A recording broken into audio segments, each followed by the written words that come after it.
Andhra Pradesh assembly ఎన్నికల్లో అధికారం ఎవరిది? మరోసారి వైసీపీ సర్కారే విజయం సాధిస్తుందా, లేదంటే టీడీపీ జనసేన బీజేపీ కూటమి గెలుపును సొంతం చేసుకుంటుందా?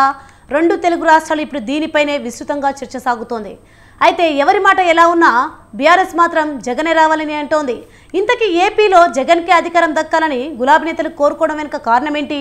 దీని వెనుక కారు పార్టీకి సంబంధించిన వ్యూహాలు ఏమైనా ఉన్నాయా? కేసీఆర్ కేటీఆర్లు జగన్కే జై కొట్టడంతో ఇప్పుడు దీనిపైనే చర్చ నడుస్తోంది.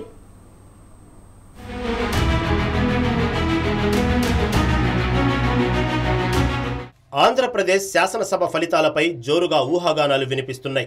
81% పైగా పోలింగ్ నమోదు కావడంతో జూన్ 4న వచ్చే రిజల్ట్స్ ఎలా ఉంటాయన్న దానిపై తీవ్ర ఉత్కంఠ నెలకొంది.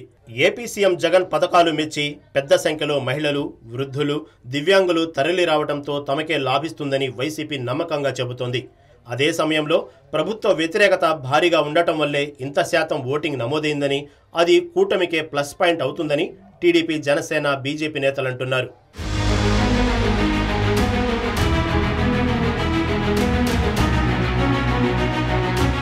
ఇదంతా బాగానే ఉన్న ఏపీ అసెంబ్లీ ఫలితాలపై తెలంగాణలోనూ జోరుగా చర్చ సాగుతుంది. ఎలక్షన్స్ రిజల్ట్స్ ఏ పార్టీకి అనుకూలం, ఏ పార్టీకి ప్రతికూలం అనే చర్చ ఇక్కడి ప్రజల్లోనే కాదు, రాజకీయ నాయకుల్లోనూ హాట్ టాపిక్గా మారింది. అయితే ఇతర పార్టీల సంగతి కాస్త పక్కన పెడితే బీఆర్ఎస్ మాత్రం వైసీపీయే మళ్లీ అధికారంలోకి రావాలని బలంగా కోరుకుంటుంది. అందుకు తగినట్లుగానే ఎన్నికల ప్రచారంలోనూ పోలింగ్ తర్వాత కూడా గులాబీ పార్టీ నేతలు జగన్ పార్టీకి అనుకూలంగా వ్యాఖ్యలు చేశారు. ఈ క్రమంలోనే మాజీ సీఎం కేసీఆర్, మాజీ మంత్రి కేటీఆర్ ఏపీలో వైసీపీ అధికారంలోకి వస్తుందన్న కామెంట్లు చేశారు. ఇదే అంశంపై తమకు వివిధ వర్గాల ద్వారా సమాచారం ఉందన్న అభిప్రాయం వ్యక్తం చేశారు.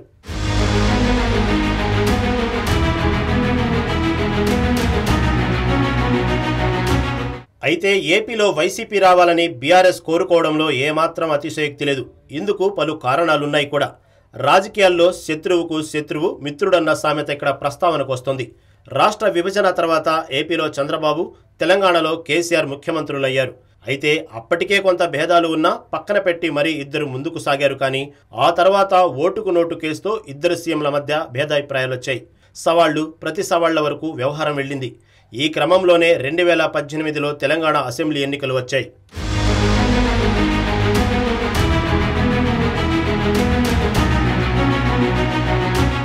సీఎం కేసీఆర్ ముందస్తుకు వెళ్లడంతో 2018లో తెలంగాణ అసెంబ్లీ ఎన్నికలు జరిగాయి.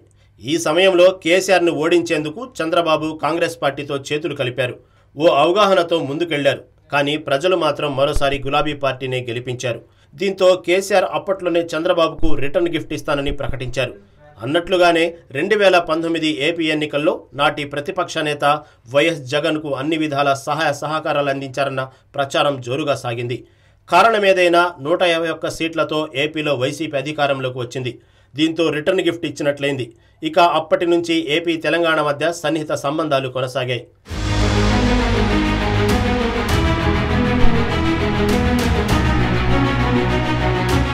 పాలిటిక్స్లో కేసీఆర్ను పెద్దన్నగా భావించారు జగన్.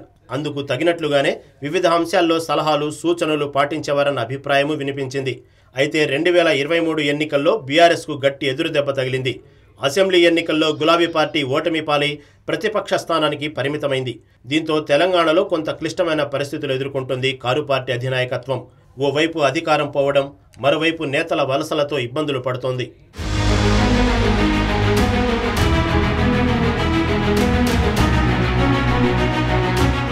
పైగా సీఎం రేవంత్ నాయకత్వంలో కాంగ్రెస్ నుంచి ఎదురుదాడి రోజురోజుకు పెరుగుతుంది. ఇలాంటి పరిస్థితుల్లో వచ్చిన ఏపీ ఎన్నికల్లో కూటమి విజయం సాధిస్తే అక్కడ చంద్రబాబు సీఎంగా అవుతారు. అలాంటప్పుడు ఇటు రేవంత్, అటు చంద్రబాబుతో రాజకీయంగా మరింత క్లిష్ట పరిస్థితులను బీఆర్ఎస్ ఎదుర్కోవాల్సి ఉంటుందన్న అంచనాలు తెలుగు రాష్ట్రాల ప్రజల్లో బలంగా వినిపిస్తున్నాయి. దీంతో ఇవన్నీ దృష్టిలో పెట్టుకుని గులాబీ పార్టీ నేతలు కూటమి కంటే ఏపీలో జగన్ రావాలని బలంగా కోరుకుంటున్నారన్న వాదన వినిపిస్తోంది.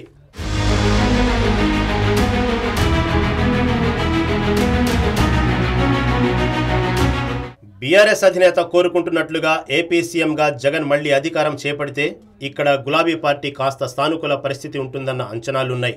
జగన్ పవర్లోకి వస్తే ఏపీ సర్కారు అండతో ఇక్కడ తెలంగాణ ప్రభుత్వాన్ని ఎదుర్కోవడం సులువవుతుందన్న అభిప్రాయం నెలకొంది. ఇలాంటి వ్యూహాలతోనే ఏపీలో మరోసారి వైసీపీ రావాలని బీఆర్ఎస్ బలంగా కోరుకుంటుందన్న వాదన వినిపిస్తుంది. మరి గులాబీ పార్టీ నేతల ఆకాంక్ష నెరవేరుతుందా, లేదంటే ప్రతికూల ఫలితం వస్తుందన్నది జూన్ 4న తేలుతుంది.